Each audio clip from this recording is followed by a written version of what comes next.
कार्यक्रम चल रहे थे, इसलिए फिर वो कार्यक्रम में व्यस्त होने के कारण हमारी चौपाल चौकड़ी हो नहीं पाई और बहुत सारे साथी बाहर थे। तो ये जनवरी वाली जो चौपाल चौकड़ी है वो जो लास्ट वीक में हमको लगी थी, ये फर्स्ट वीक ऑफ दिसंबर में हम लोग आज कर रहे, क्योंकि मैडम से बहुत दिनों से हम लोग फॉलो ले रहे थे कि मैम आप ज़रूर आइए हमारे यहाँ पर।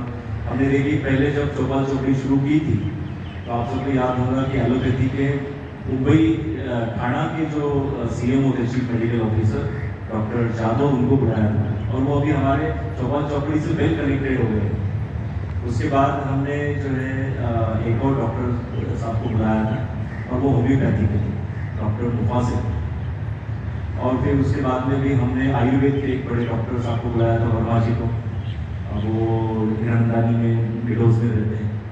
और आज जो है हमारे पास में जो आज के जो डॉक्टर हैं वो है नेचुरोपैथी के एमडी इन नेचुरोपैथी, जो ठाणा हॉस्पिटल में अपनी ओपीडी चलाती हैं गोखले रोड पे, और हमसे बहुत वर्षों से जुड़ी हुई है। पिछले दिनों ठाणा हॉस्पिटल में ही ऐसा कुछ कार्यक्रम था और नेचुरोपैथी डे था मुझे लगता है, तो मुझे उन्होंने चीफ गेस्ट करके बुलाया था। तो मैंने रिक्वेस्ट की थी उनसे कि मैं चीफ गेस्ट करके आपके पास आया हूँ तो आप भी हमारे पास में एक बार आइए। और उनके पास में बहुत सारे जो एक्ट्रेस एक्टर जो है वो उनसे ट्रीटमेंट लेते हैं नेचुरोपैथी की, और खास करके उनकी स्पेशलिटी जो है वो है कि कितना खूबसूरत हम अपने आप को बना सकते हैं, खूबसूरत कैसे रह सकते हैं। तो वो उसमें उनकी ज़्यादा महारत हासिल है उनमें, और इसलिए एक्टर और एक्ट्रेस जो है वो ज़्यादा अपने आप को खूबसूरत बनाने के लिए उनके पास जाते रहते हैं। और दूसरे जो आज के हमारे चीफ गेस्ट हैं वो है सुदीप्तो दासगुप्ता। वो बहुत बड़े सिंगर हैं और मतलब हमसे कनेक्ट है बहुत सालों से। पहले यही ठाणा रहते थे, फिर उसके बाद अहमदाबाद चले गए और अहमदाबाद से पुणे चले गए। तो पुणे से किसी कामवश उनको मुंबई आना था, तो मैंने कहा कि आज आप भी हमको कुछ गीत सुनाइए। तो ऐसे सुदीप्तो दासगुप्ता भी हमारे बीच है जो एक दो गीत आपको सुनाएंगे। और भाई ये सब हमारा परिवार है, सीनियर सिटीजन है, सब हमारे मित्र हैं। और सुनीता जी है, सुनीता वशिष्ठ जी, उसके बाद मनोमणि जी यहाँ पर, उसके बाद हमारे मुखर्जी जी हैं, मुखर्जी जी के मित्र भी आज यहाँ पर उपस्थित हुए, और हमारे दलभंजन जी, विठल दलभंजन जी, रविंद्र कौल साहब हैं, और कालिया जी हैं, और हमारे रस्तोगी साहब हैं, और भी बहुत सारे मेंबर्स हैं मगर कुछ कारणवश उपस्थित नहीं हो पाए हैं आज। और हमारी मित्रा जी यहाँ पर उपस्थित है आज आपको सुनने के लिए।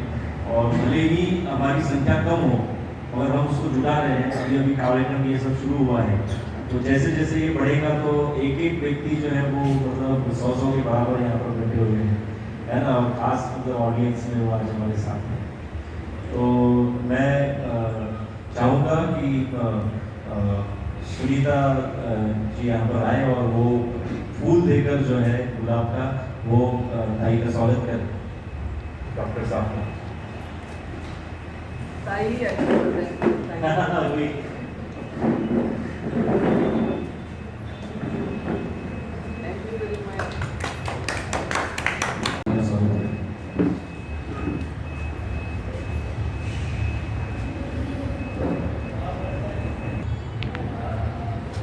इधर ऐसे फोटो भी आ जाएगा।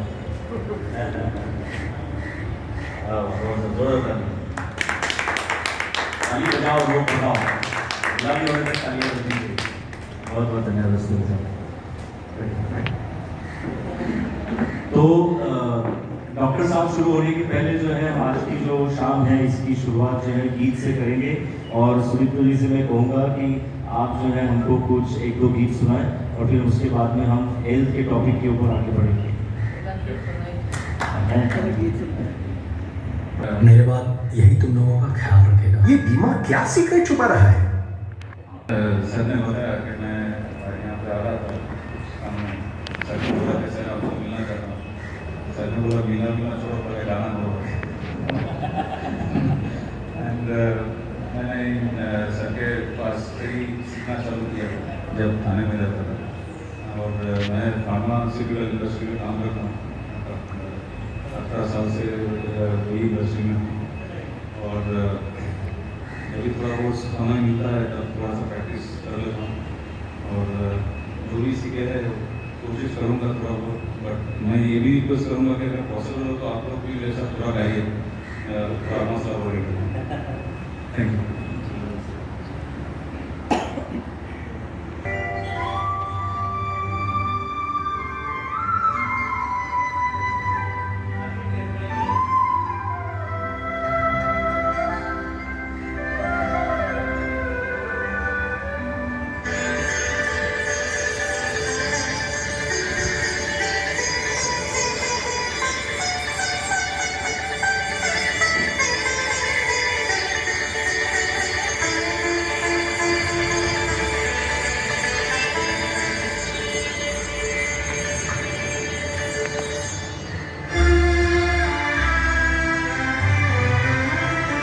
जीवन से भरी तेरी आँखें मजबूर करे जीने के लिए सागर भी तरसते रहते हैं तेरा रूप का रस पीने के लिए, तेरे रूप का रस पीने के लिए जीवन से भरी तेरी आँखें।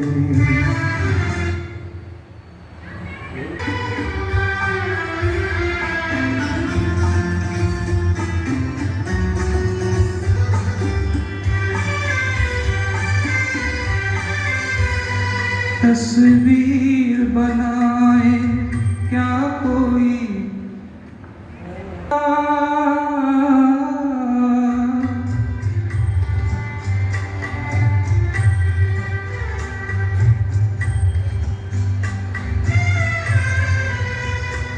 रंगों छंदों में समाएगी, रंगों छंदों में समाएगी, किस तरह से इतनी सुंदरता सुंदरता।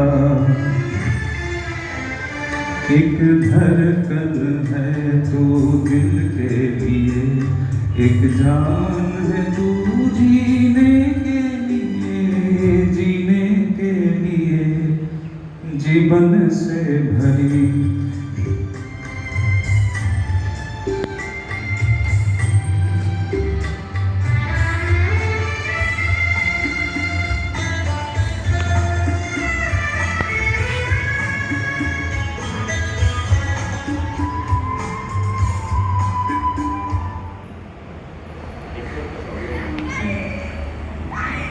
सांसों में बाहों में कमल की कोमलता,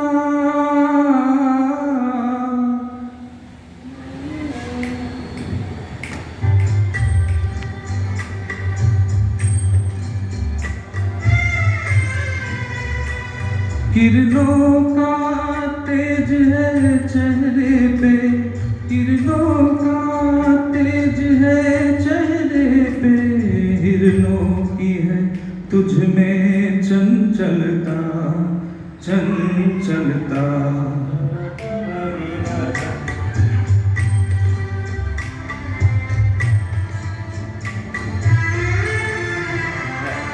आंचल का तेरे है तार बहुत, कोई चाक जिगर सीने के लिए, सीने के लिए जीवन से भरी तेरी आँखें मजबूर करे जीने के लिए, जीने के लिए सागर भी तरसते रहते हैं तेरा रूप का रस पीने के लिए रसते रहते हैं तेरे रूप का रस पीने के लिए जीवन से भरी तेरी आँखें। Thank you.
दूर रहती है तू, मेरे पास आती नहीं, होठों पे तेरे कभी प्यास आती नहीं।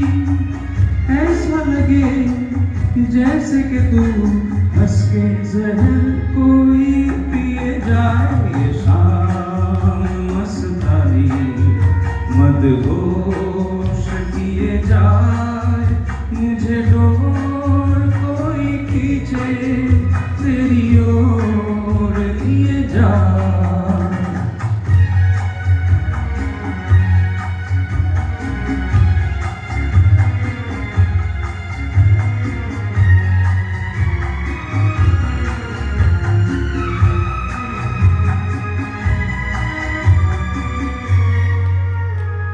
बात जब मैं करूं मुझे रोक देती है क्यों, तेरी मीठी नजर मुझे रोक देती है क्यों। तेरी हया तेरी शर्म तेरी कसम मेरे होठ सिए जाए। ये शाम मस्तानी मदहोश किए जाए, मुझे डोर कोई खींचे तेरी ओर लिए जाए।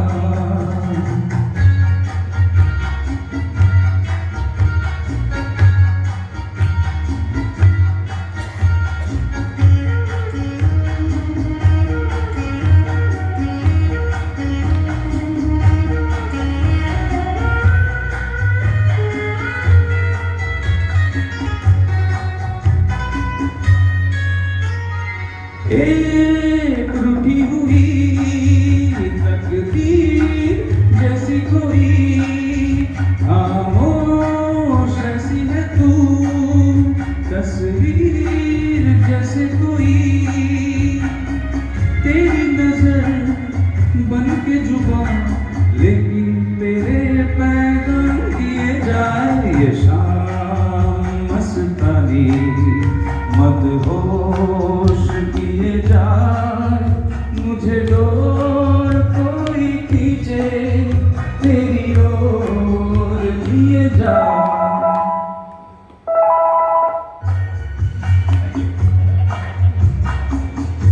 एक दुखद समाचार आया है, वो है कि पद्म भूषण वाणी जयराम, जिन्होंने गुड्डी फिल्म से शुरुआत की थी, एक क्लासिकल सिंगर थी, उनका देहांत आज चेन्नई में हो गया है।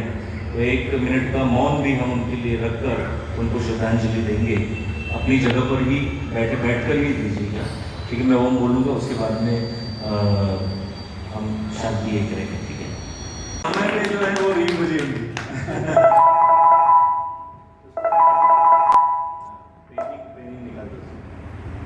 जो है डॉक्टर रूपमती येवलेकर जी यहाँ पर उपस्थित हुई है। मैं उनसे रिक्वेस्ट करूंगा कि वो आप सबको और हम सबको कुछ ऐसी बातें बताएं कि हम हमेशा जीवन में निरोगी रहें और हम भी उतने ही स्मार्ट बने जितने कि आप बड़े बड़े एक्टर और एक्ट्रेस को बनाते हैं। तो ऐसी क्या आपके पास में जमा पूंजी है और ऐसे क्या आपके पास में वो दौलत है कि आप लोगों को स्मार्ट बनाते हैं। तो आज स्मार्टफोन होने के बावजूद भी लोग जो है स्मार्ट नहीं हो रहे हैं, है ना। तो उस स्मार्टफोन से निकलकर हम रियल लाइफ में स्मार्ट कैसे बने, उसके लिए मैं रिक्वेस्ट करूंगा कि रूपमती येवलेकर जी हमको कुछ बातें बताएं। Thank you.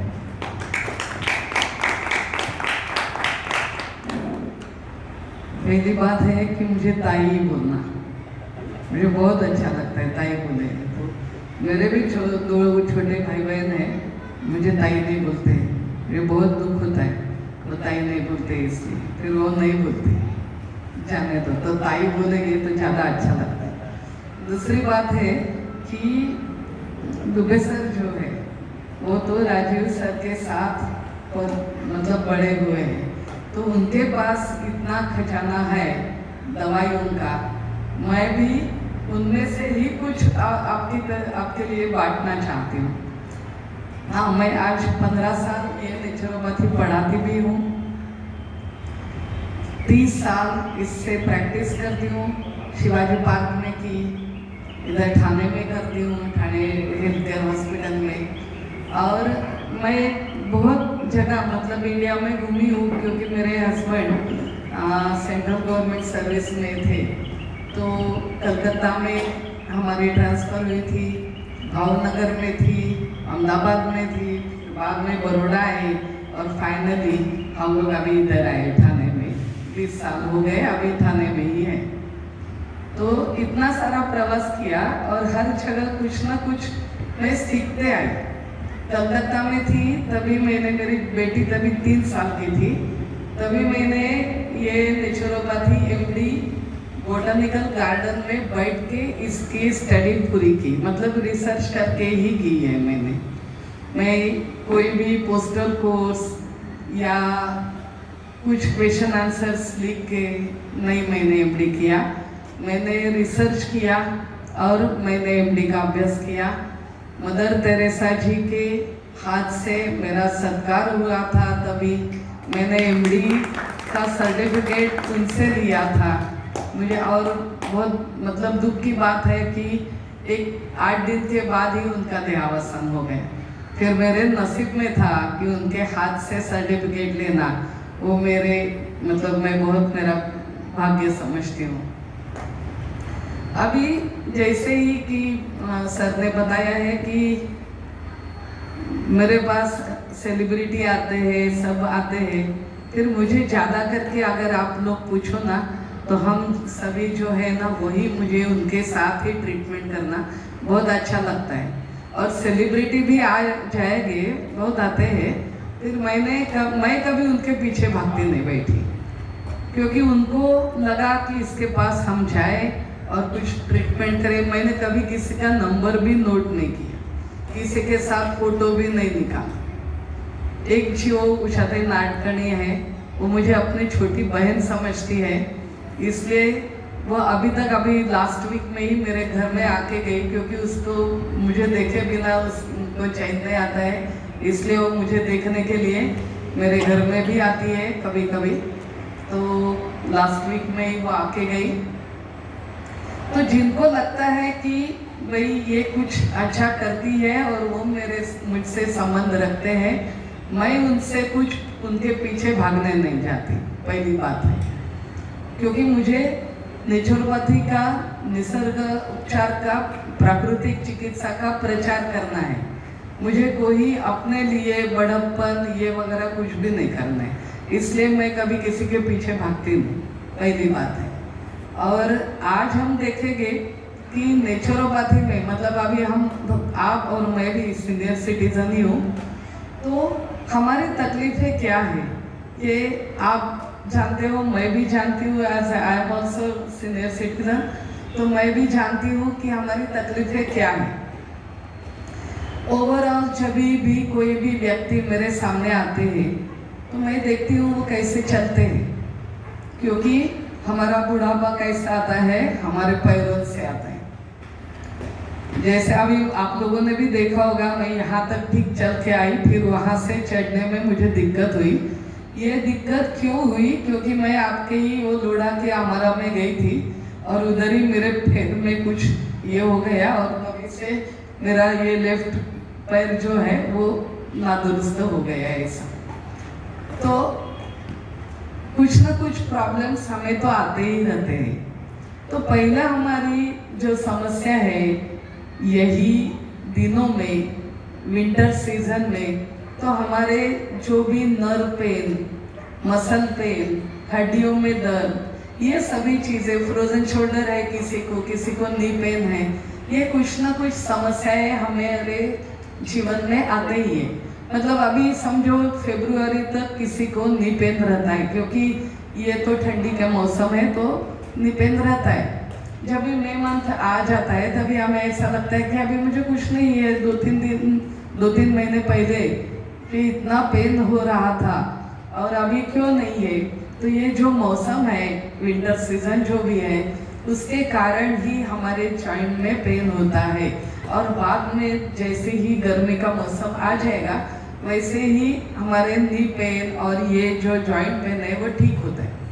फिर ऐसी भी बीमारी होती है कि कभी कभी जॉइंट पेन पूरा जाता ही नहीं। और तभी हमें लगता है कि नहीं, अभी मैं इमोबिलाइज हो गई हूँ, अभी मैं मुझसे हलचल करना ये वो पॉसिबल नहीं है। ऐसा नहीं है। वहाँ ही मैं आपको बोलूँगी कि पहले ये विचार मन से छोड़ देना, क्योंकि हमारा मन जो है वो हमारे शरीर के ऊपर ज़्यादा क्या करता है, हाँ जमाता है, रोग जमाता है। इसलिए पहले वो मन को ठीक कराओ कि मैं बूढ़ी नहीं हूँ, मैं सीनियर नहीं हूँ, मैं भी यंगस्टर हूँ, मैं भी यंग हूँ। और अगर हमारे मन में यही ये रहेगी, अभी मेरी उम्र के भी फ्रेंड्स लोग हैं, वो बोले तो अभी तक सब कुछ ऐसा ठीक ठाक रखती है, तो बोले हम कहाँ बूढ़े हो गए, हम बूढ़े नहीं हुए, क्यों, ठीक ठाक तो रहना ही चाहिए। हमारे आजू बाजू में अपने जो यंगस्टर है उनको लगेगा भाई मेरी माँ ऐसे ऐसी चलती है, मेरा पोता है वो बोलता है आजी ऐसे ऐसी मत चलना, उसको बहुत गुस्सा आता है, ठीक तरह से चल आजी, मैं हाथ पकड़ के दूंगा और ठीक तरह से चल। मतलब यंगस्टर को भी लगता है कि ये बुढ़ापा इनमें नहीं आना चाहिए, और 2-4 दिन रहेगा, कुछ भी तकलीफ रहेगी तो ठीक है, हमेशा के लिए नहीं। तो अभी मैं आपको ज़्यादा उसके कारण लक्षण बताने नहीं जाऊंगी, जल्दी जल्दी मैजिक रेमेडीज बोलूँगी, क्योंकि सब डॉक्टर के पास जाते हैं, डॉक्टर बोलते हैं कि आपको ये किस कारण हुआ है, रूमेटॉइड आर्थराइटिस है, वो ऑटो इम्यून डिसीज है, सब कुछ है, आप सभी जानते हो।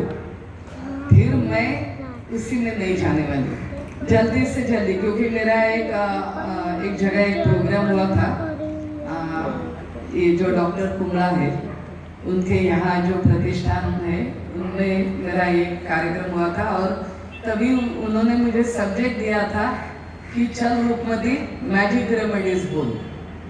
तो तभी मैंने सब मैजिक रेमेडीज 100 के ऊपर मैंने बताए थे उधर, और फिर लोगों ने इसका इस्तेमाल किया, नोट डाउन भी किया था उन्होंने, और नोट डाउन करने के बाद उसका उपयोग भी किया, और उनके तभी ध्यान में आ गया कि रियली ये सब मैजिक रेमेडीज हैं। तो अभी मैं डायरेक्टली सब्जेक्ट को हाथ डालती हूँ, और पहले हमारे जो सीनियर सिटीजन के जितने भी रीज़न है, मतलब नी पेन है, जॉइंट पेन है, फ्रोजन शोल्डर है, इसकी पहले रेमेडीज जल्दी कितने काढ़े लेके हम ठीक हो सकते हैं वो देखेंगे। बाद में तो है ही, मतलब जो उपचार करने वाले होते हैं वो तो हमें डॉक्टर के पास नहीं तो किसी के पास जाके करने होते हैं। फिर एक रिक्वेस्ट मैं आपको करूँगी कि कभी एलोपैथी मेडिसिन को स्विच ऑन मत करना, क्योंकि जब भी कुछ भी दर्द होता है पहले हम क्या करते हैं, जाते हैं डॉक्टर के पास, एलोपैथी के पास, एलोपैथी की मेडिसिन लेते हैं, उनमें क्या है, पेन किलर है, स्टेरॉइड है। तो आज मैं आपको ऐसे कुछ नेचुरल स्टेरॉइड्स बताऊंगी कि नेचुरल स्टेरॉइड्स लेने के बाद भी आप ठीक हो सकते हो, और जो भी ये एलोपैथी के स्टेरॉइड्स है उससे बहुत ही बुरा असर हमारे बॉडी पर होता है।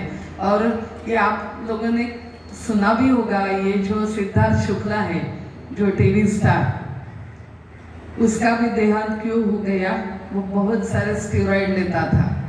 तो नेचुरल स्टेरॉइड लेना, 4 तो मेन हमारे नेचुरल स्टेरॉइड्स हैं। कौन से हैं?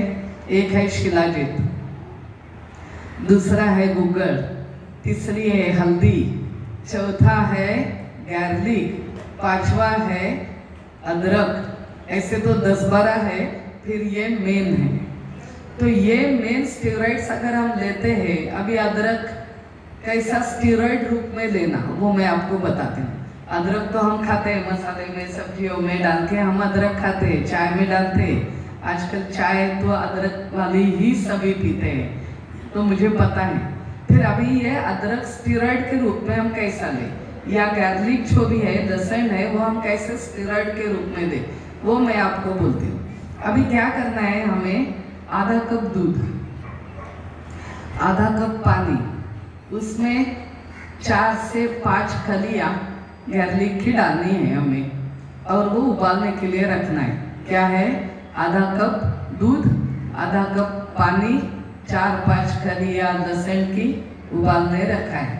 जब भी वो आधा बन जाए, आधा रह जाए, मतलब ही क्या, उसमें से वाटर कंटेंट निकल चुका है और जो नीचे दूध और लहसुन रहती है उसको छान के पीना चाहिए। वो है नेचुरल स्टीरॉइड। ये स्टीरॉइड आप अस्थमा में लो, चलता है। ये स्टीरॉइड आप अगर कोई भी वायरल इन्फेक्शन है और उसके कारण जो बाद में हमें तकलीफें होती है उसी में भी ये ले तो चलता है। आर्थराइटिस में चलता है, रूमेटिड आर्थराइटिस में चलता है। इतनी ये मतलब जैसे मैंने अभी आपको गार्लिक के बारे में बोला वैसा ही आप अदरक मतलब सूंठ का बना सकते हो, वैसे ही आप हल्दी का भी बना सकते हो। सिर्फ शिलाजीत जो भी है वो शुद्ध शिलाजीत है तो हम दूध के साथ कंज्यूम करते हैं, वो उबालते नहीं है। भैंस का नहीं, गाय का दूध। क्योंकि अभी मैंने टीवी पर जो भी ये धार्मिक प्रोग्राम होते हैं, आस्था चैनल है, सभी है, मैं वो भी सुनती हूँ, बहुत कुछ सीखना मिलता है उसमें। तो उसमें किसी ने बताया, कोई संत आए थे, उन्होंने बताया कि सिर्फ हमारे इंडिया में भैंस का दूध चलता है, बाकी लोगों को तो पता ही नहीं है कि भैंस का दूध भी इस्तेमाल करते हैं। और एक बात है कि अभी मैंने ये सुना कि कॉस्मेटिक्स में जो इस्तेमाल किया जाता है वो गधी का दूध इस्तेमाल करते हैं। वो 2000 रुपये लीटर है। मतलब हम कॉस्मेटिक ऐसा इस्तेमाल करते हैं, इतने क्रीम क्या क्या इस्तेमाल करते हैं, फिर इसमें क्या है वो हमें पता नहीं।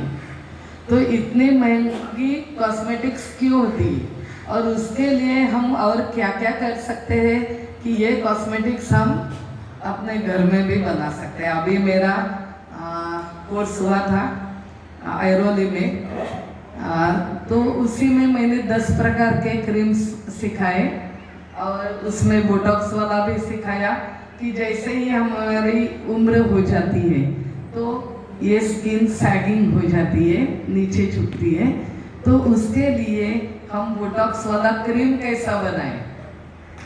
तो ये बोटॉक्स का क्रीम जो है वो भी हमारी स्किन जो है वो खींच लेता है और फिर हम बिल्कुल यंग दिखते हैं। तो अगर ये सभी नेचुरल चीज़ें हैं, आज भी मैंने एक कुछ इसमें लेख आर्टिकल पढ़ा, उसमें उन्होंने बताया है कि लाजवंती के पत्ते, मतलब टच मी नॉट, लाजाळू जे मराठीत म्हणतात, ते लाजवंती के जो भी पत्ते हैं उसका रस अगर हम 1 चम्मच आधा चम्मच ले तो भी हमारे ये जो हार्मोन्स है, हमें जो यंग रखते हैं हार्मोन्स, वो रह जाते हैं। तो लाजवंती हमको लगता है कि सिर्फ बच्चों को खेलने के लिए है ये पौधा, ऐसा नहीं है। उसके अगर जड़ का हम इस्तेमाल करेंगे, घिस के, चंदन जैसा पीसते हैं वैसे घिस के, तो कोई भी हमारे जो मसल्स है जो लूज हुए हैं, अगर हम वहाँ लगाएंगे तो वहाँ स्टिफनेस आ जाता है। तो मेरी बहू जो है वो उड़ीपी है और उनकी बहुत मतलब वहाँ वो गांव में बहुत सारी ज़मीन है और उधर तो बहुत सारे लाजवंती के पेड़ हैं। तो मैंने उनके पिताजी को उसके बताया था कि ये बहुत काम की चीज़ है। तो मेरे लिए इतने लेके आए, इतने सारे जड़, बोले जितना मेडिसिन आपको बनाना है वो आप बना दीजिए करके। तो हमारे निसर्ग में कितनी चीज़ें हैं वो हमें पता ही नहीं है। हम सिर्फ पेड़ पौधे लगते हैं कि हमारे आँखों को हरियाली दिखे तो बहुत अच्छा लगता है। हम जैसे ही हाईवे से जाते हैं, गांव जाते हैं, किधर जाते हैं, कितने सारे वहाँ ये है पेड़, तो सिर्फ हम क्या करते हैं, हमें क्या लगता है कि इनसे छाँव मिलती है, आँखों को हरी भरी वनस्पतियाँ देखने अच्छी लगती है, फिर इसका उपयोग क्या है वो अभी हम कभी भी सोचते नहीं है। हर श्रृंगार का पौधा जो है मतलब पारिजातक, तो पारिजातक एक ऐसी वनस्पति है जो भगवान कृष्ण को बहुत प्रिय है। उनके 2 पत्नियां हैं, रुक्मिणी और सत्यभामा। सत्यभामा ने उनको अच्छा लगता है ये फूल, इसलिए पौधा लगाया अपने आंगन में, और उसके फूल कहाँ पड़े? रुक्मिणी के आंगन में, क्योंकि ये हर श्रृंगार का ये गुण ही है। मैंने भी मेरे घर में लगाया है बालकनी में पौधा, और वो दूसरों के बालकनी में नहीं तो खिड़की में जाके फूल देता है। मैंने सोचा कि फूल आप ले लो, मुझे पौधे के पत्ते ही चाहिए क्योंकि वो ही गुणकारी है इसके। तो ये हर श्रृंगार के जो भी पत्ते हैं वो अगर आप एक गिलास पानी में उबाल के 2 पत्ते लेना, थोड़ी क्रश करना, पानी में डालो, उबालो, आधा हो जाएगा, फिर पियो, आपको कोई भी तरह का पेन नहीं होगा। भले वो नर्व पेन होने दो, मसल पेन होने दो, हड्डियों में दर्द हो या कहीं भी तरीके का पेन है, तो आप ये सिर्फ हर श्रृंगार का उपयोग करना। इसलिए हर घर में जैसा तुलसी का पौधा होता है वैसा हर श्रृंगार का भी पौधा होना चाहिए। ये भाग्यशाली भी है, हमारा भाग्य बहुत अच्छा करता है, ये ऐसा पौधा है। इसलिए और एक मतलब वनस्पतियों के बारे में मैं बताने जाऊँ तो ये बाकी सब रह जाएगा। तो अगर आप लोगों को स्पेसिफिक मुझसे अगर कुछ चाहिए तो आप ही मुझे बता दीजिए, क्योंकि मैं बोलते जाऊंगी 7 बजेगे 8 बजेगे, फिर हम लोग इधर ही रहेंगे। क्योंकि अभी मेरा कल ही एक लेक्चर था एक जगह, तो मैं बोलते गई, फिर बच्चों ने, स्टूडेंट ने मुझे लाइन पर, ट्रैक पर लाया और बोले मैडम हमारा आज का सब्जेक्ट ये था। मैं बोले अभी बैठो, ये पूरा करूँगी फिर आपको छोड़ दूँगी, ऐसे करके। तो आप लोगों की कुछ अपेक्षा है कि हम एक क्वेश्चन तो मैं बाद में ले लूँगी, आप मुझसे क्या जानना चाहते हो वो बता दीजिए प्लीज़। हाँ जी सर। डायबिटीज नेचुरल क्योर के बस क्या बस मेडिसिन बस है? हाँ, जो हमारे लाइफस्टाइल डिसीजेस है, जैसे ये हाइपरटेंशन है, डायबिटीज है, थायराइड है, इसमें भी नेचुरल क्योर बहुत है। पहला हाइपरटेंशन के लिए बोलती हूँ कि हाइपरटेंशन के लिए एक बहुत ही अच्छा मेडिसिन जो भी है वो है हमारा वाटरमेलन। मेरे ही सास का जब भी उनका कैटरेक्ट का ऑपरेशन था और इतनी बीपी भी बढ़ गया था, किस कारण पता नहीं, तो उनका बढ़ गया बीपी। डॉक्टर बोले आज ऑपरेशन तो नहीं होगा। मैंने कुछ नहीं, मैं गई बाजार में, वाटरमेलन लाया और उनको आधा खाने के लिए जबरदस्ती से उनको बोली कि ये इतना आपको खाना है। और डॉक्टर भी बोले कि क्या आश्चर्य है, आपने क्या खाया, कौन सा मेडिसिन लिया और आपका हाइपरटेंशन उतर गया। ये तुरंत उतरने वाली औषधि, मतलब ये फल है, इतना अच्छा है। वैसे तो बाकी जितने भी जूसी फ्रूट्स है, जैसे ही तरबूजा, खरबूजा जो है वो भी चलता है, ककम्बर है वो भी चलता है, वो तो है। फिर वाटरमेलन का ये एक स्पेसिफिक ये है गुण। दूसरा है हाइपरटेंशन के लिए, वो है ब्राह्मी और इलायची।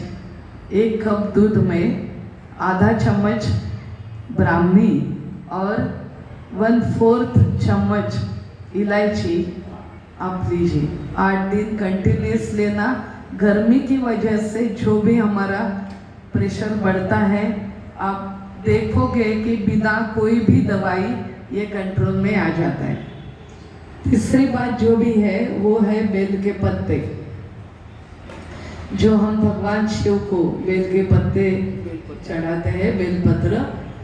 अगर उसके मतलब मैं तो जाती हूँ जब भी फूल वालों के पास, तो मैं बोलती हूँ मुझे 3 पत्ते वाले वो आप बेचो भगवान के लिए। जो भी गिर गए हुए टूटे हुए जो पत्ते हैं वो मुझे देना।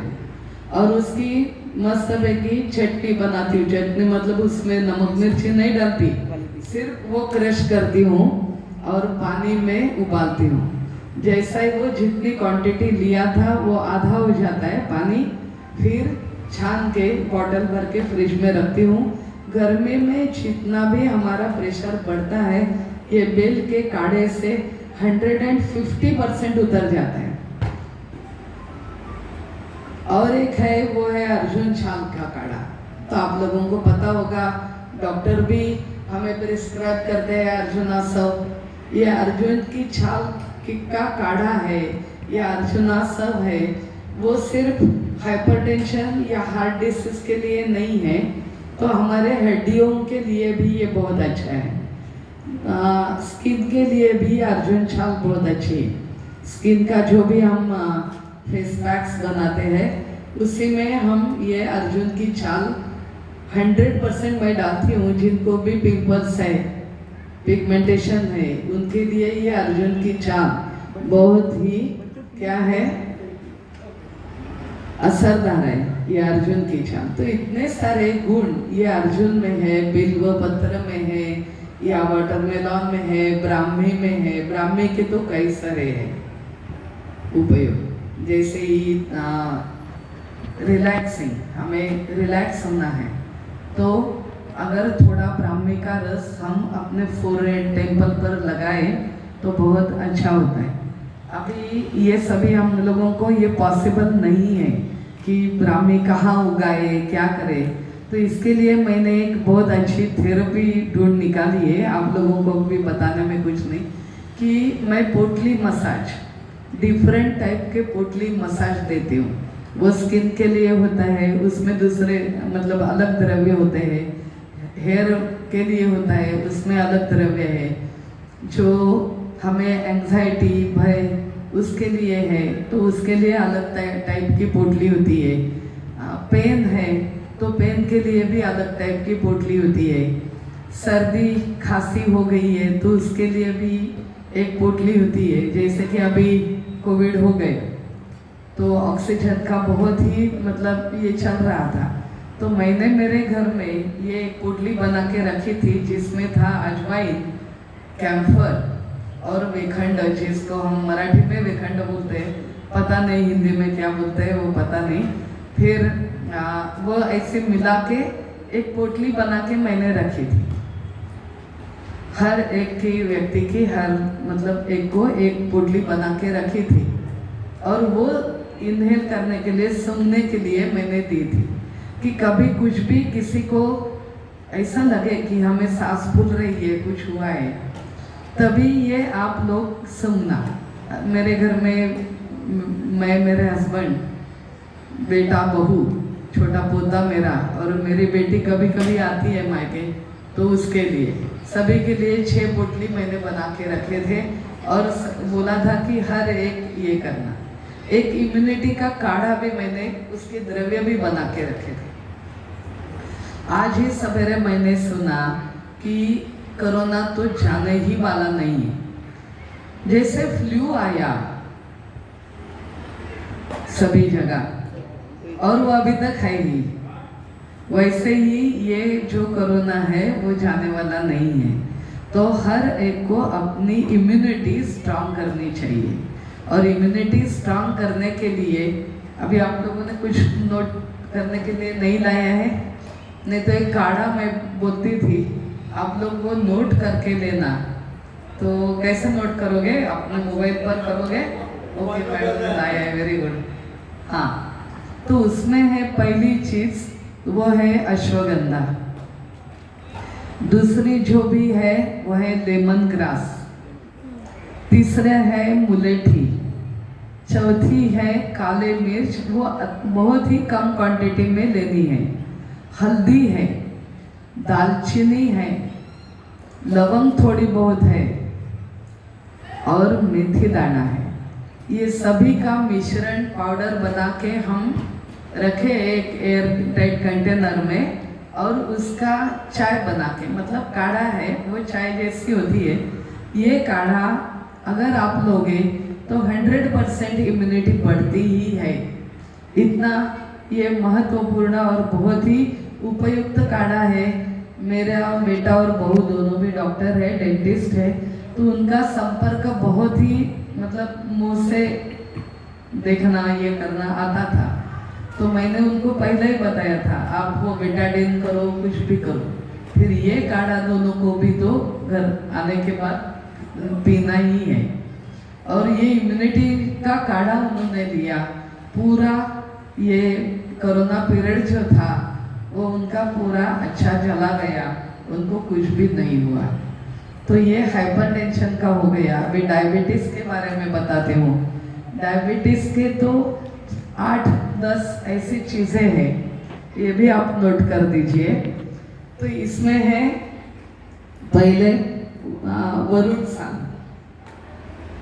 वरुण साल करके एक वनस्पति है, वो वरुण साल, नीम साल, गुड़बेल यानी कि गुड़ुची यानी कि गिलोय, वो हल्दी है, आंवला है, कड़ू जीरा है, किरायता है, मेथी है और करेला है। करेला तो आप सभी लोग जानते ही हो।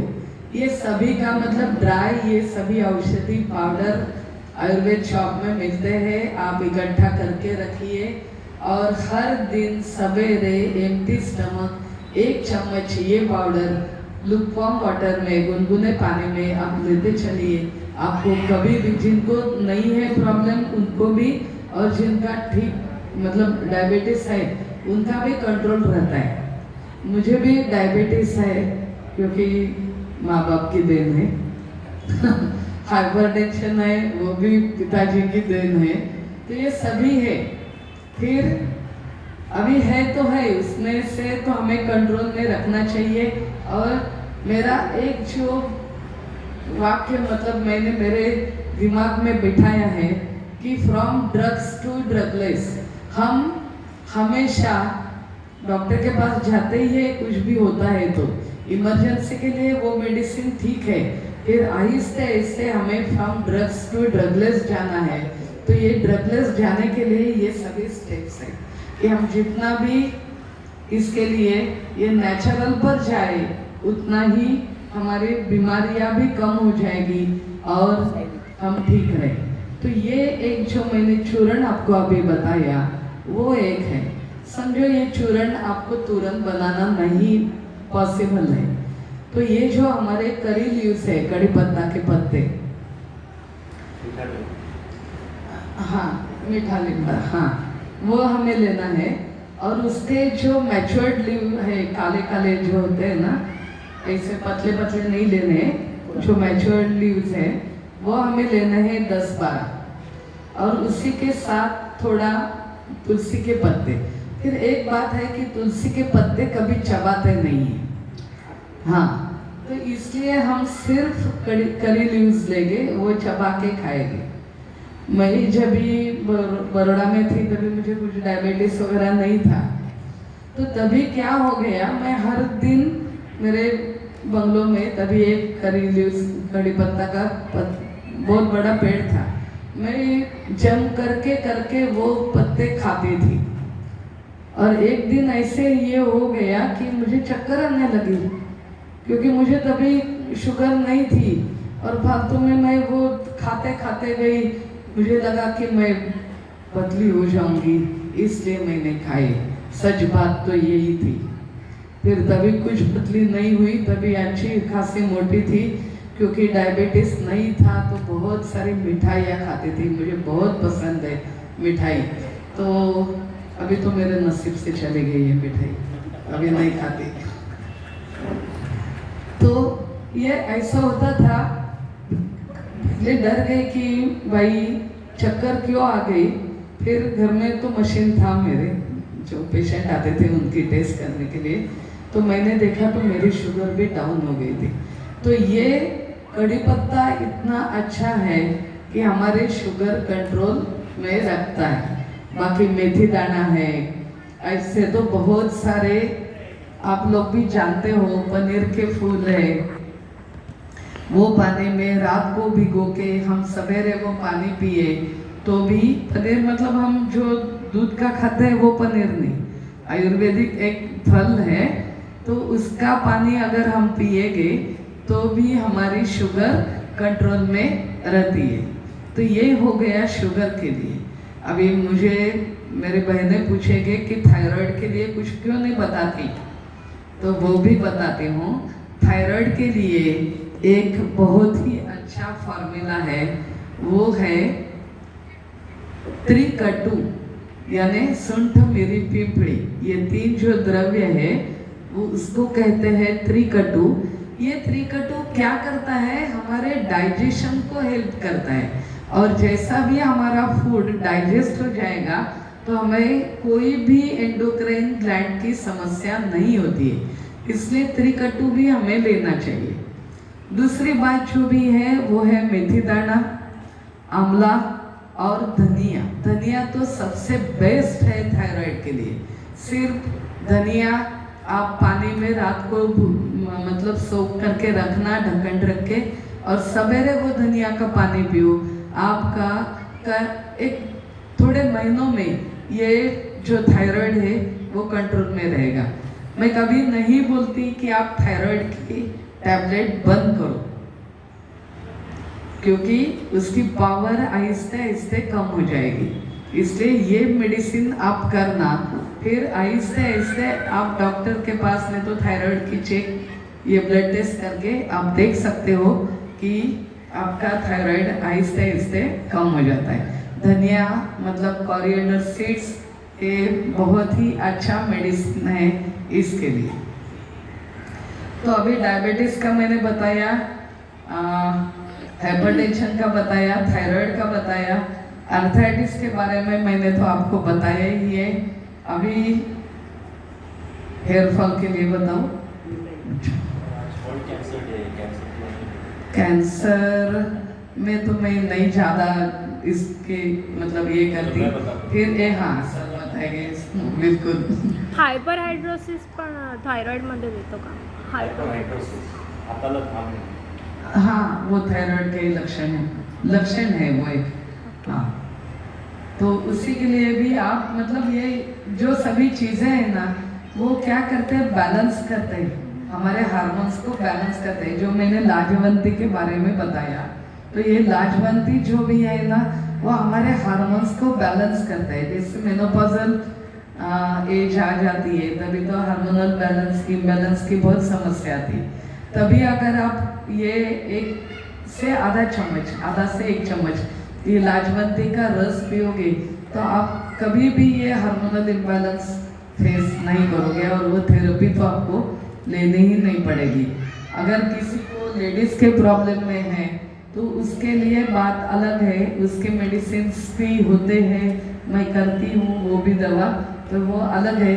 फिर अभी इधर तो जो भी बैठे हैं, एक मेरी बहन छोड़ के बाकी सबका मेनोपॉज हो गया है, तो बताने की जरूरत नहीं है। मिसेस दुबे भी जो है उनके लिए तो अगर चाहिए तो मैं बता दूंगी, उनका तो नहीं हुआ होगा इसके लिए।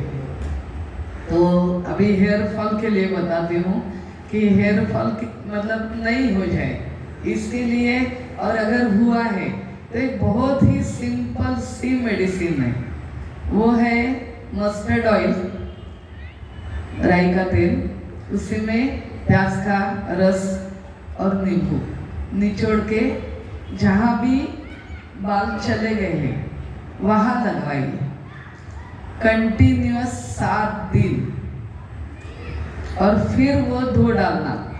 7 दिन वो धोना नहीं, आप देखोगे कितने बाल आ जाते हैं वहाँ। इतना ये बहुत ही असरदार ये रेमेडी है बालों के लिए। बाकी तो अपने हिबिस्कस फ्लावर है, वो बहुत अच्छे हैं, भृंगराज है, बहुत सारी चीज़ें हैं जो कलौंजी का बीज है, कड़ी पत्ता है, ये सभी जो चीज़ें हैं वो सभी बालों के लिए बहुत ही अच्छा है। और अगर स्किन के लिए मुझे पूछोगे तो स्किन के लिए अच्छा क्या है? तो आपकी स्किन इतनी अच्छी कैसे? हाँ, बोलने हाँ, तो इसका मतलब समझे राज है। अभी जूही चावला बोलती है राज क्या बताना, तो आपको बता देती हूँ मैं कि मैंने कभी विरुद्ध आहार नहीं खाया है, मतलब जिसके साथ वो नहीं खाना चाहिए वो मैं नहीं खाती। जैसा है दही वड़ा, फ्रूट सलाद मैं कभी नहीं खाती, बहुत अच्छा लगता है। नमस्ते। बहुत अच्छा लगता है खाने के लिए। हमारी एक मराठी लोगों की एक रेसिपी है, उसको हम उग्गड़ बोलते हैं, बहुत अच्छी लगती है मुझे, बहुत खाने को अच्छी लगती है। फिर तभी मैं सोचती हूँ कि आज मैं उग्गड़ बनाऊंगी, भले जो भी होएगा वो देखा जाएगा। फिर खाती हूँ, 2-4 दिन के बाद दिखती है स्किन डल हो गई है, फिर उसका असर करती हूँ, मतलब उसका उपाय जो है वो करती हूँ। वो पोटैटो है, मूली है, वाइट रेडिश, उससे सभी कुछ ठीक करवाती हूँ और खाती तो हूँ मैं, क्योंकि वो मुझे बहुत पसंद है। महीने में एक बार मैं खाती हूँ, सोच के खाती हूँ कि जो होएगा वो देखा जाएगा, और वो मैं बाद में ठीक कराती हूँ। अभी आप लोग भी जाते हो बाजार में गोवा में सब जगह घूमने जाते हो, मेरी बेटी मेरी बहू वो लोग भी जाते हैं। फिर आने के बाद बोलते हैं आइए देखो कैसा हो गया अभी। तो एक क्रीम मैं बनाती हूँ जो मैं आपको आपके साथ शेयर करती हूँ, बेटी को भी देती हूँ, बहू को भी देती हूँ। वो है, एक चाहिए हमें वाइट रेडिश मूली, एक चाहिए हमें पोटैटो मीडियम साइज का, और आधी कटोरी चावल। ये जो चावल है वो धो के हम 2 घंटा भिगोएंगे, फिर उसी चावल के उसी पानी के साथ ये वाइट रेडिश जो है वो टुकड़े करके उसमें डालेंगे, और पोटैटो डालती हूँ उसी में ही। फिर थोड़ा पकाती हूँ, जैसे वो सॉफ्ट हो जाएगा रेडिश और पोटैटो और चावल भी सॉफ्ट हो जाते हैं, फिर पकाना बंद करती हूँ। जैसे ही थोड़ा सा ठंडा हो जाए फिर मिक्सी से वो ब्लेंड करती हूँ, ग्राइंड करती हूँ। और ये मूली का वास तो अच्छा नहीं लगता है, बदबू आती है उससे, तो उसी में रोज़ का जो इसेंशियल ऑयल है वो डालती हूँ, और ग्लिसरीन डालती हूँ, थोड़ा सा विटामिन ई के कैप्सूल भी डालती हूँ, ऐसे क्रीम बनाती हूँ बहुत ही बढ़िया। और वो ये दोनों को देती हूँ। मैं तो कभी ये ज़्यादा नहीं लगाती, क्योंकि मेरा कोई क्रीम भी मुझे चलता भी नहीं है बचपन से, तो ये नहीं। फिर ये मेरे दोनों को, बेटी बहू को मैं देती हूँ।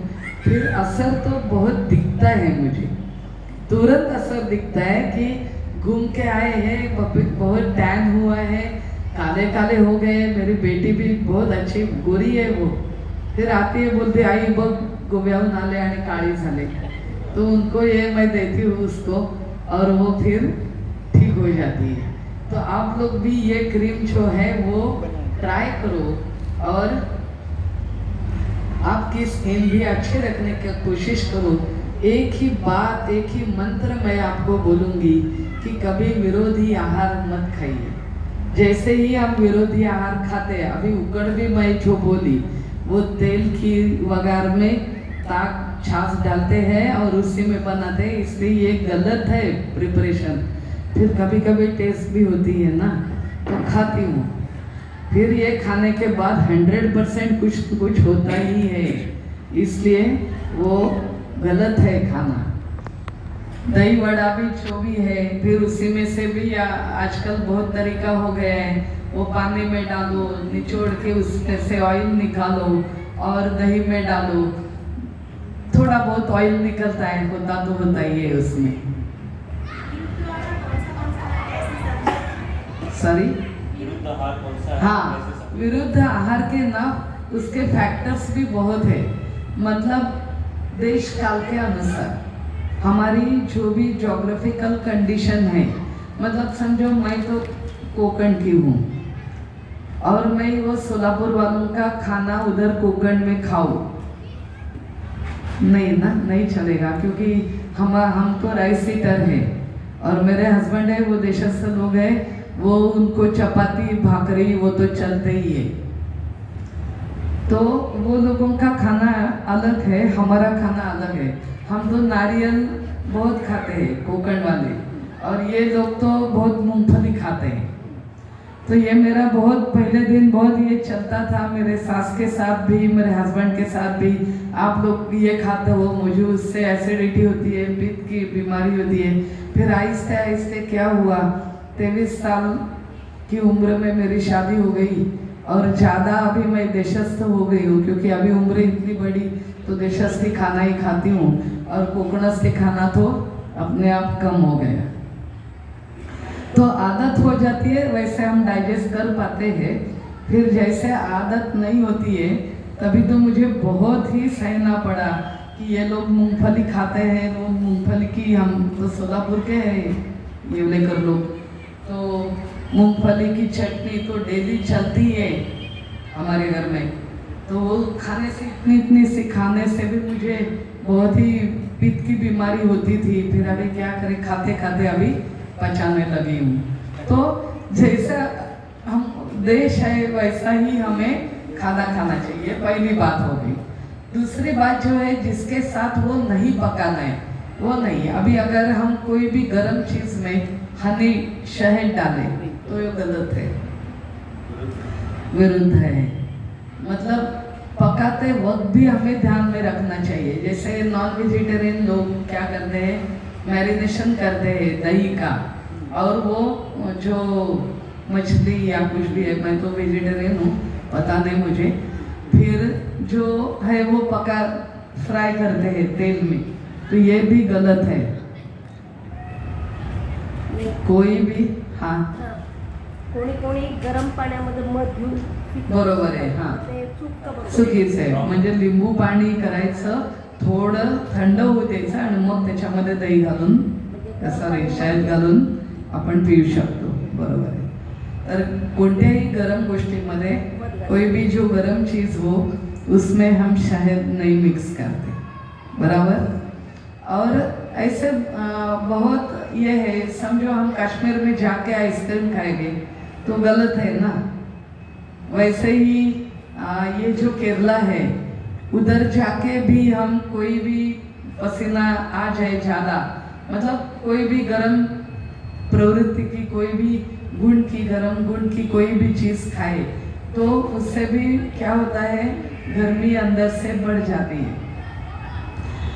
कभी कभी अभी इधर भी होने लगी है कि गर्मी के वक्त हम देखते हैं कितनी गर्मी है, और सभी लोग गन्ने का जूस पीते हैं, गलत है। क्योंकि गन्ने का जूस ये गर्म है, और गर्मी के वक्त वो बर्फ डाल के देता है, इसलिए हमें लगता है कि बाप रे बहुत प्यास लगी है, अभी हम गन्ने का जूस पे, गलत है।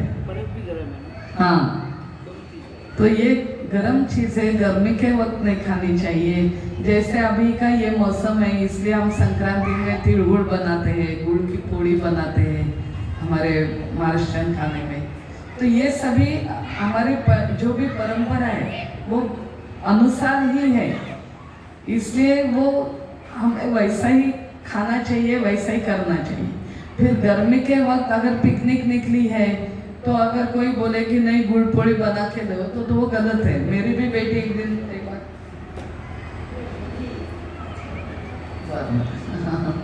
ठीक है, तो अभी मैं क्या करती हूँ, आपके क्वेश्चन लेती हूँ, 5 मिनट बाकी है तो आपके क्वेश्चन लेती हूँ, फिर हम रुकेंगे, ओके। रोज सकाळी गरम पाणी प्यावं का गार पाणी प्यावं उठल्यावर? हां, सकाळी उठल्यावरती गरम पाणीच प्यावं, कारण सकाळी जी हवा आहे किंवा आपण रात्रभर खाऊन झोपलेलं असतो, त्याच्यानंतर पचनाला मदत होण्याकरता किंवा वायू शरीरातून निघून जाण्याकरता आपल्याला गरम पाणी योग्य है।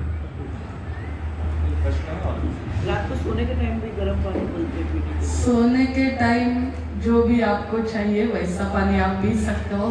कभी भी फ्रिज का पानी बैन नहीं, फ्रिज का पानी पीना ही नहीं। अच्छा, ये हल्दी का दूध पीते हैं रात को? हाँ, अभी कैसा है कि बहुत लोगों के ऐसे क्वेश्चन होते हैं, कोई बोलता है कि हल्दी का दूध रात को पीना चाहिए, कोई बोलते हैं कि मतलब हमारा कफ की हमारी प्रवृत्ति, हर एक की प्रवृत्ति होती है कि किसी किसी को सवेरे कफ ज़्यादा निकलता है, किसी को रात को निकलता है। तो अपने प्रकृति के अनुसार हमें वो देखना चाहिए कि अगर कफ ज़्यादा रात को निकलता है तो हम रात को हल्दी का दूध पी के सोएंगे। नींद के लिए भी हल्दी का दूध रात को पीना बहुत अच्छा है। जिनको भी इंसोम्निया है उनके लिए भी ये बहुत अच्छा है।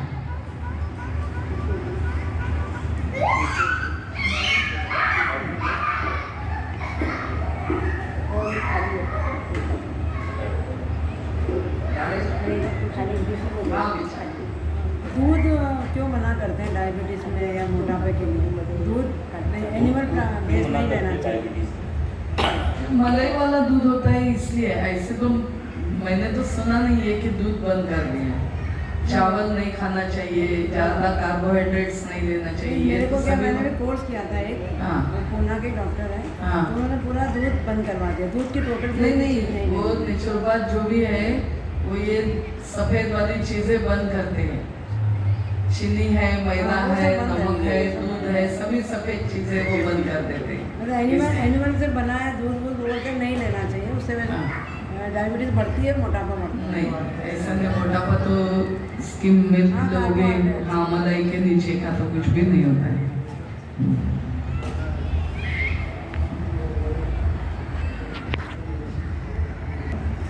बेलफळाचं कशा प्रकारे बेलफळाचं सरबत प्या. कडू असतं पण ते नाही, बेलफळ फार आंबट असतं. नाही, आंबट थोडं कडवट पण असतं. कडवट थोडं असं त्याला म्हणजे गुळ टाकायचं.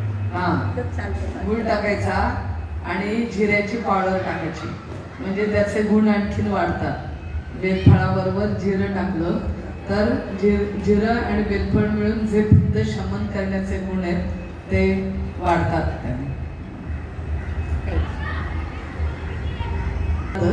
आणि शिवरात्रीला बेलफळाचं सरबत करून पिणं हे एक रिवाजच आहे. बहुत धन्यवाद दोस्तों। आज कैंसर जोरदार तालियां बजा सकते हैं आप डॉक्टर जी की। आज कैंसर वर्ल्ड कैंसर डे है और मैं आपको बताऊं कि कैंसर हर व्यक्ति के शरीर में होता है। वो 1%, 2%, 3% होता है। और कुछ लोग तंबाकू खाते हैं, सिगरेट पीते हैं, कुछ ऐसे पदार्थ हमारे जीवन में आ गए जो पैक्ड फूड जिसको हम लोग कहते हैं। उन पैक फूड में ऐसे केमिकल्स मिलाए जाते हैं जिनसे हमको कैंसर होता है। भले हमने सिगारेट्स कभी नहीं पी हो, हमने कभी अल्कोहल नहीं लिया हो, हमने कभी तंबाकू नहीं खाया हो, मगर फिर भी जो है वो पैक फूड में ऐसे केमिकल्स मिलाए जा रहे हैं। प्लास्टिक के बर्तनों में हम होटल से खाना बुला रहे हैं, हम एल्यूमिनियम के कॉइल्स में जो है वो चाय बुला रहे हैं, कुछ गर्म चीज़ें बुला रहे हैं। ये सब कैंसरस चीज़ें हैं। तो ताई ने आपको जो है वो सारी चीज़ें बताई हैं। और आज का ये जो समय था, आपने कुछ कहा कि ऐसी कौन से विरुद्ध स्वभाव के लिस्ट है पूरी आयुर्वेद में दी गई है। और वो लिस्ट क्या होती है कि जैसे दूध के साथ कोई भी खट्टी चीज़ नहीं, प्याज के साथ में दूध कभी नहीं, दही के साथ में उड़द की दाल कभी नहीं, शहद और घी साथ में कभी नहीं, फनस जो होता है अनानास उसकी सब्जी के साथ में कभी भी दूध नहीं, मांसाहार के बाद में दूध कभी नहीं, प्याज के बाद में दूध कभी नहीं। और ताई ने जैसे कहा कि प्रदेश विरुद्ध भोजन होता है। मान लो कि आपकी ट्रांसफर जो है वो चेन्नई में हो गई, चेन्नई का पानी बहुत हेवी है, पानी ही इतना हेवी है इसलिए वहाँ पे चावल की ही सबसे ज्यादा चीजें खाई जाती है, डोसा, इडली, है ना, ये सारी चीजें, चावल के ज्यादा पदार्थ, कर्ड राइस, देसी बेड़े भात, ये सारी चीजें खाई जाती हैं। तो पानी जहाँ पर हेवी होगा वहाँ पे हल्की चीजें खानी होगी, और जहाँ पे पानी हल्का है वहाँ पे आप पत्थर भी खा जाएंगे तो भी बच जाएगा। जैसे पंजाब, हरियाणा, उत्तर प्रदेश, यहाँ पर पानी बहुत हल्का है, इसलिए वहाँ पर आप मूली के पराठे खा लो, गाजर के पराठे खा लो, मेथी के पराठे खा लो, कुछ भी खा लो, वो पच जाता है। यही चीज आप प्रदेश के विरुद्ध जाकर आपकी ट्रांसफर अगर चेन्नई में हो गई है, वहां पर जाकर आप बोलेंगे कि अब मैं आलू पराठे खा लेता हूँ 2-4 पंजाब के जैसे, तो आपको डाइजेस्ट नहीं होगा। इसको कहते हैं प्रदेश विरुद्ध भोजन।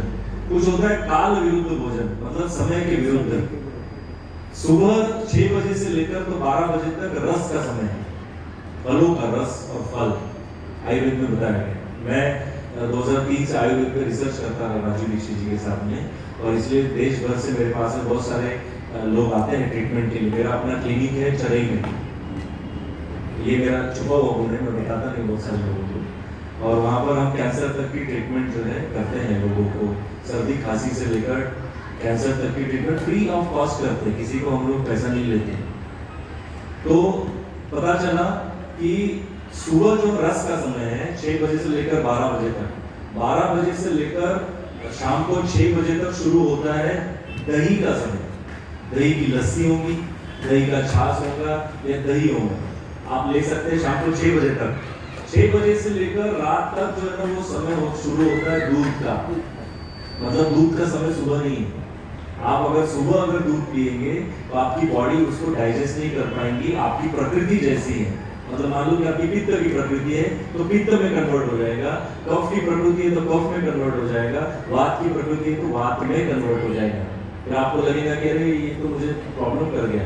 तो इसलिए बच्चे सुबह दूध नहीं पीना चाहते, आप जबरदस्ती पिलाते हैं, तो मना करती है उनकी बॉडी, क्योंकि उसको बचाने वाले एंजाइम्स ही शरीर में नहीं होते सुबह।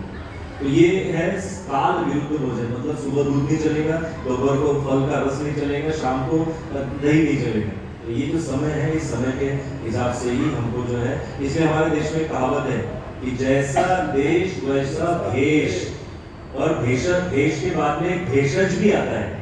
एक्चुअली वो भेषज था, हमने भेष कर दिया उसको। भेषज मतलब होता है भोजन, जैसा देश वैसा भेषज, भेषज मतलब भोजन। अगर पता चला कि कोई राजस्थान से यहाँ पे आ गया और वो जो है राजस्थानी व्यक्ति वो इसका क्या बोलते हैं उसको तेल जो है वो क्या लेते हैं, राई का तेल है ना, तो राई का तेल अगर वो लोग ले रहे हैं तो पता चला वो यहाँ पर आकर भी जो है राई का तेल ही खा रहे हैं, इसलिए बीमारी होगी। यहाँ पर आकर आपको महाराष्ट्र की भूमि में आपको मूंगफली ज्यादा मिली है या करड़ी मिली है, करड़ी या मूंगफली का ही तेल खाते हैं। और पता चला कि उनको राई का तेल खाने की आदत है, कोई अगर हरियाणा से आया है वो राई का तेल खाने क्योंकि सनफ्लावर वहाँ पर ज्यादा है, तो सनफ्लावर का तेल वहाँ पर खाने की जरूरत है। यहाँ पर भी अगर हम सनफ्लावर का तेल खाएंगे तो हमारी प्रकृति खराब ही होगी। इसको कहते हैं जैसा देश वैसा भेषज। तो बहुत बहुत धन्यवाद भाई। और आज कैंसर डे है, वर्ल्ड कैंसर डे, इसलिए बहुत अच्छी दवा एक मैं आपको बताना चाहता हूँ, और वो दवा है देसी गाय का गौमूत्र। देसी गाय जो जिसके पीठ के ऊपर ऐसा कर्व होता है, उसकी बछड़ी, काली बछड़ी, उसका 1 गिलास अगर हम गौमूत्र लें और उसमें 1 चम्मच हल्दी और एक दवा आती है पुनर्नवा, ये 1 चम्मच अगर डाला जाए, उसको इतना उबाले कि आधा हो जाए। 1 गिलास गौमूत्र, आधा चम्मच 1 चम्मच हल्दी और 1 चम्मच पुनर्नवा, इसको इतना उबाले कि आधा हो जाए। फिर इसको 7 कपड़ों से छाने, धोती का जो कपड़ा है उसको 7 कपड़ों से छाने, और ये जो बन गया इसको 3 बार उसको देना है, 1 बार सुबह, दोपहर और शाम, हर 6 घंटे में उसको देना है। आप देखेंगे कि 3 महीने में उसको ना केमो लेने की जरूरत है, ना किसी और रेडिएशंस लेने की जरूरत है, केमोसिन्स लेने की जरूरत नहीं है, वो पूरी तरह से ठीक हो जाएगा। हमने हजारों पेशेंट्स को ठीक किया जिनको टाटा ने भी भगा दिया बिना पैसे। तो आज कैंसर डे पर जो है फास्ट फूड, पैक्ड फूड और जिस प्रोसेस्ड फूड जिसको कहते हैं, उससे आप जितना दूर रहें उतना ही हम कैंसर से दूर रहेंगे। आज सुदीप तो हमारे साथ यहाँ पर खास करके हमको उन्होंने गीत सुनाए, और खास पुणे से वो हमारे लिए यहाँ पर आए, उनका भी बहुत बहुत धन्यवाद, और ताई का भी, डॉक्टर जी का भी बहुत बहुत धन्यवाद। ये हमारे लिए, मैं उनसे एक आग्रह करना चाहूँगा जो हम हर डॉक्टर से करते हैं चौपाल चौकड़ी में आने वाले, कि हमारे सोसाइटी के जितने भी सीनियर सिटीजन्स हैं और हमारे मेंबर्स हैं चौपाल चौकड़ी के, वो आपको कॉल करें या आपको कुछ मदद मांगे इस चीज़ के लिए और औषधियों के लिए, तो आप उनको ज़रूर मदद करिएगा, यही हम आपसे आशा चाहते हैं। और